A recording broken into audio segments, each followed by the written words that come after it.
कल की क्लास में मैंने नाखून क्यों बढ़ते हैं, जिसका लेखक हजारी प्रसाद जी हैं, इसके बारे में विस्तार पूर्वक एक वीडियो में मैंने चर्चा किया है। यदि आपने नहीं देखा है तो आप वो वीडियो को देख लीजिए। उसी में कुछ क्वेश्चन बाकी रह गया था, तो आज मैं उस अधूरा को पूरा करने के लिए आ गया हूं इस वीडियो में। देखिए, हमने चर्चा किया था नाखून क्यों बढ़ते हैं।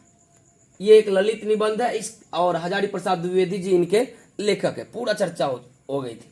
आज मेरा मेन चर्चा होगी, मनुष्य को सुख कैसे मिलेगी, कैसे मिलेगा, मनुष्य को सुख कैसे मिलेगा। तो आइए आज खूब अच्छी तरीका से जानेंगे कि मनुष्य को सुख कैसे मिलेगा। बड़े बड़े नेता, हमारे देश के बड़े बड़े नेता कहते हैं, क्या कहते हैं वो देखिए। कहते हैं कि वस्तुओं की कमी है, हमारे पास वस्तुओं की कमी है, संसाधनों की कमी है, इसलिए हमारे पास सुख नहीं है।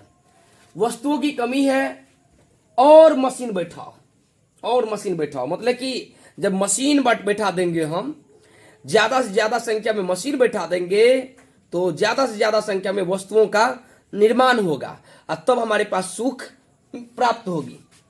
मशीन बैठाओ और उत्पादन बढ़ाओ, मतलब जब मशीन हम ज्यादा मात्रा में बैठा देंगे तो उत्पादन बढ़ जाएगी। उत्पादन मतलब कि वस्तुओं को निर्माण करने की कैपेसिटी हमारी जो है बढ़ जाएगी, ज्यादा मात्रा में वस्तुओं को बना पाएंगे, हमारे पास पर्याप्त मात्रा में वस्तु हो जाएगी, सुख की कमी नहीं रहेगी, सुख खूब मिल जाएगा।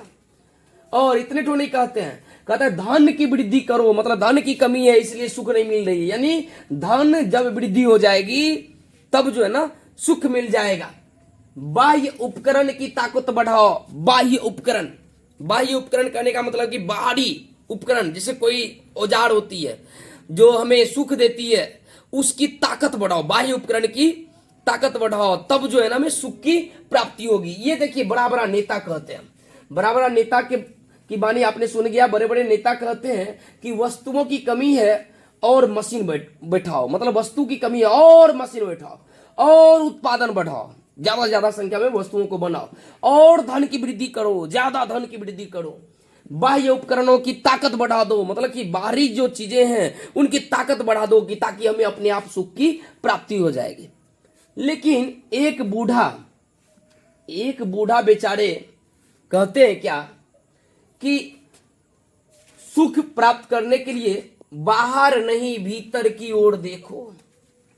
बाहर जो देखते रहते हो, उसके पास ये है मेरे पास ये नहीं है, उसके पास वो चीजें हैं मेरे पास वो चीजें नहीं है, उसको मत देखो, अपने भीतर की ओर देखो, अपने दिल में झांक के देखो, अपने अंदर झांक के देखो। हाँ, हिंसा मतलब ये जो लड़ाई झगड़ा वाली बातें होती है, हिंसा को मन से दूर करो। हिंसा वाली बातें जो होती है, हिंसा, उनको आप मन से दूर कर दो। हाँ, उसके बाद मिथ्या को हटाओ। मिथ्या मतलब होता है झूठ बोलना। यदि आपके अंदर झूठ बोलने की आदत है तो उनको आज ही छोड़ दो, अब भी ही छोड़ दो, देखने के बाद तुरंत छोड़ दो, मिथ्या को छोड़ दो। क्रोध और द्वेष, क्रोध मतलब गुस्सा, टीके पे जो गुस्सा रहता है लोगों को, और द्वेष जलन जो होता है, जलन देख के अरे यार उसके पास फॉर्च्यूनर है मेरे पास क्यों नहीं है, जलन, चलो छीनिए लेते हैं, ऐसी नहीं। ये द्वेष को हटा दो, मन से दूर कर दो। लोक के लिए कष्ट सहो। यदि कोई व्यक्ति आपके समाज में, आपके पड़ोस में दुखी है, कष्ट में है, तो आप उसके कष्ट में जाके मदद करो।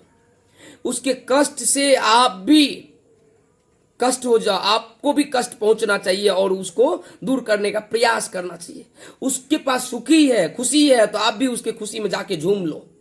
यानी कहने का मतलब लोक के लिए कष्ट सहो, दूसरों को सुख पहुंचना चाहिए। तेरे को, हमको यदि सुख नहीं भी मिला तो कम भी मिला तो कोई दिक्कत नहीं, हमरे से दूसरों को सुख मिलना चाहिए। आराम की बात मत सोचो। ये शरीर क्या है, एक प्रकार की मशीन है। आराम की बात कभी भी मत सोचो। जब आराम की सोचने लगोगे तो जीवन सोचने में पड़ जाएगा, जीवन बेकार हो जाएगा।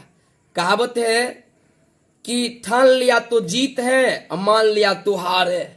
ठान लोगे कि मेरे को ये करना है तो हो जाएगा, अब मान लिया नहीं होने वाला है तो नहीं होगा। नहीं होगा तब आपको, ठीक है ना। तो यानी क्या, आप आराम की बात मत सोचो। आप विद्यार्थी है ना, आप कम से कम अभी एग्जाम आपका नजदीक में है, 18 घंटा पढ़ो, 18-20 घंटा पढ़ो जी। फालतू की बातों पे मत ध्यान दो, इधर उधर मत घुमा फिरा करो। 4-5 महीना समय बची हुई है आपका, इसी में आपको पूरा 14-15 साल का रिजल्ट निकालना है। पूरा जीवन में जितना आप पढ़ाई किए, माँ बाप की आरमान को बढ़ाना है, हौसला को बढ़ाना है, समाज का नाम रोशन करना है, जिला प्रखंड क्या कहते हैं राज्य का नाम बढ़ाना है आगे।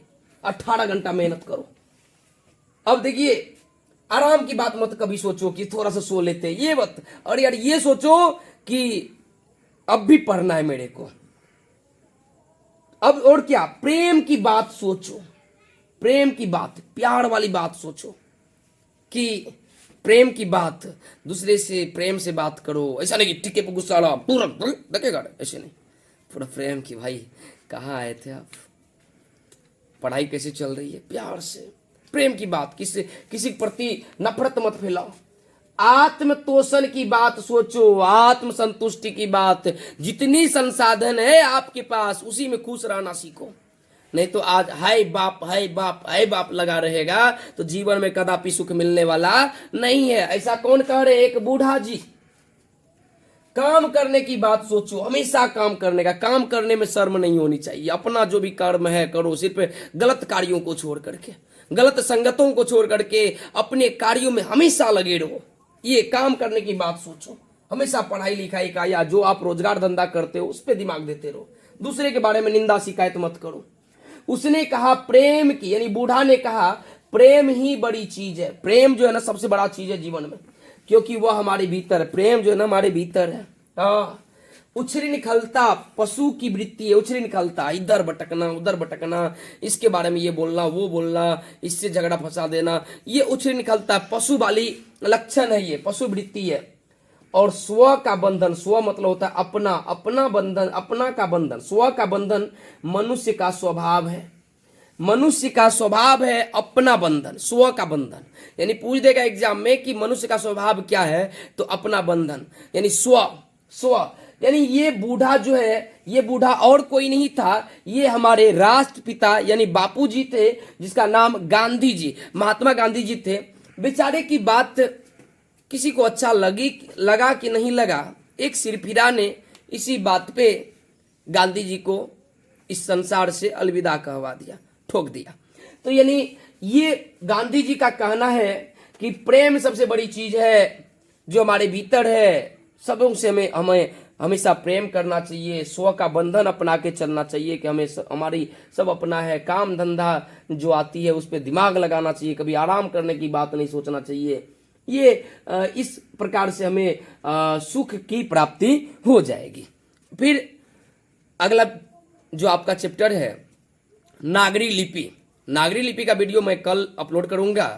तब तक के लिए आप हमारे चैनल को सब्सक्राइब कर दें। अब वीडियो यदि आपको अच्छी लगे तो आप वीडियो को लाइक जरूर कर दें। पर डे आपको वीडियो मिलती रहेगी। धन्यवाद।